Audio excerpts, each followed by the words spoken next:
Hey, folks, it's Marvin Cash, the host of The Articulate Fly, and we're back with another Ruch Report with the man himself, Brendan Ruch. Brendan, how are you? Oh, hanging in there, Marvin. How are you doing? Just trying to stay out of trouble. You've been out on the water the last few days, which is kind of good because you joined corporate America. I was a little worried about you. Yeah, it's trying new things. It's it's time to try some new things that people will refer to as adulting, I think. Like insurance, 40-hour work weeks, things like that. Yeah. I've heard that health insurance can be helpful at times. Well, there you go. So now I think you're not embargoed anymore. You want to let folks know kind of what your new day gig is? Yeah. So I'm lucky enough to be on the marketing team with Megabass of America. So super stoked to be working for a dude named Patterson that I met years ago, and things finally came together, and very happy about the opportunity. It's been great so far. Very, very cool. And I know you told me you've been out on the water the last few days. What have you seen? I've seen every rock because it hasn't rained in a month or two. But fishing was good. I mean, seeing fish around me rise as the anglers in my boat are fishing Ned rigs, which is, what they plan to do. But yeah, I think had it been topwater days, I think it would have been pretty good. But fish are certainly eating anything green pumpkin that is hitting a rock with a piece of lead. Oh, there you go. Well, you stole Alex Thunder. He wanted me to ask you, when do you switch from the fly to the Ned rig in the fall? It's never really like out of necessity. It's more like, what do the anglers in my boat want to do? But I mean, if you're going for numbers, if the fish aren't eating on top, fishing a fly that emulates a Ned rig is going to get you a lot more bites than fishing a popper. But if I'm fishing personally, like, I'll do that program. But if fish are eating on top, then the spinning rod doesn't see the light of day. Yeah, it's interesting. I know down here in this part of the world, the bug fishing is getting extended because this week we're going to bump into almost the 90s, and we're going to maybe some rain at the end of the week, but it's kind of your typical low, clear, summer stuff, even though today, I guess, is the first day of fall. Yeah, we had a good burst of cold air in the beginning of the month, and it felt great. And yeah, it felt like July out there the last 3 days. So topwater season continues. Yeah. And so if you're going to fish a Ned rig like fly, what's your setup?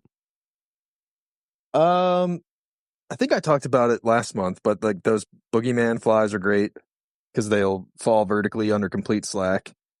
And when they jig, when you jig them vertically, they have like kind of a nice upward sweep, and then will immediately kind of like turn back down because of those flanks. So it's very erratic, almost like a stick bait, like TRD, Z-Man, what I'm throwing on a Ned rig setup. But yeah, generally it's going to be the Mini Boogeyman, old Kelly Gallup.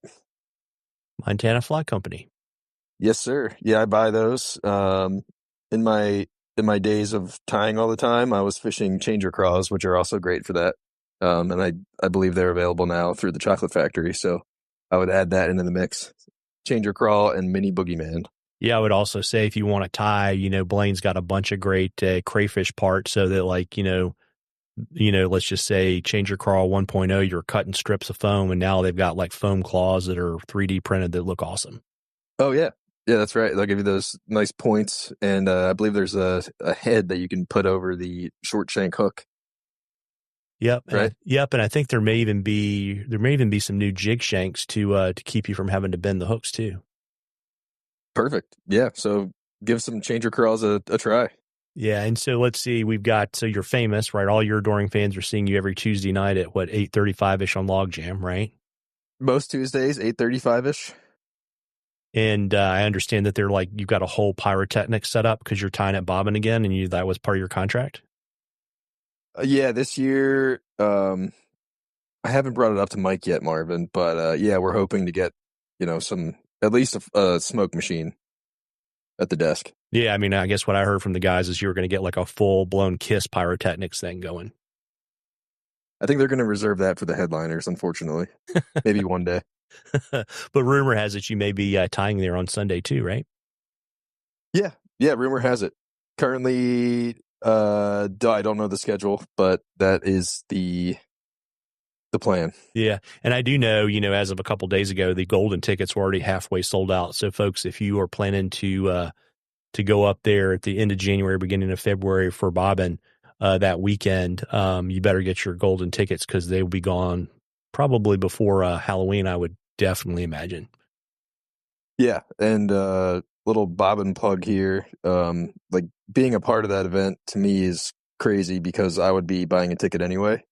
There's just so much knowledge packed in one room, specifically, around streamer fishing, but in other realms as well, whether it's spay or your dry fly fishing. But it's a really good hang, and there's just so many good people, and I wish it was a 10-day event because you can't learn enough. There's just so many knowledgeable people there that started trends. Yeah, it's amazing. I mean, I think it's probably, gosh, it's got to have the highest concentration of fishy people in an event anywhere on the planet, right? I would say so, at least for what I'm into. Yeah, I mean, it's always interesting, right? You get to the end of Saturday and you're like, oh shit, I didn't get to talk to all the people I wanted to talk to, right? Yeah. So you're in the throes of corporate America. You got insurance, which is cool. Vision, dental, that's good. But it's kind of messed with your guiding schedule. What do you have available kind of in the near future if folks want to try to get on the boat with you? I would say based on my schedule coming up, probably no availability until the spring, unless you wanted to get out for like 2 days for muskie. But yeah, so my spring is currently undetermined. But I'm going to be booking, repeats first, and then we'll have some availability open up. Well, there you go. And, as we talked before we started recording, we're going to draw from all the folks that submitted questions for this season of the Ruch Report. And why don't you let folks know what the lucky winner is going to win when we draw next time?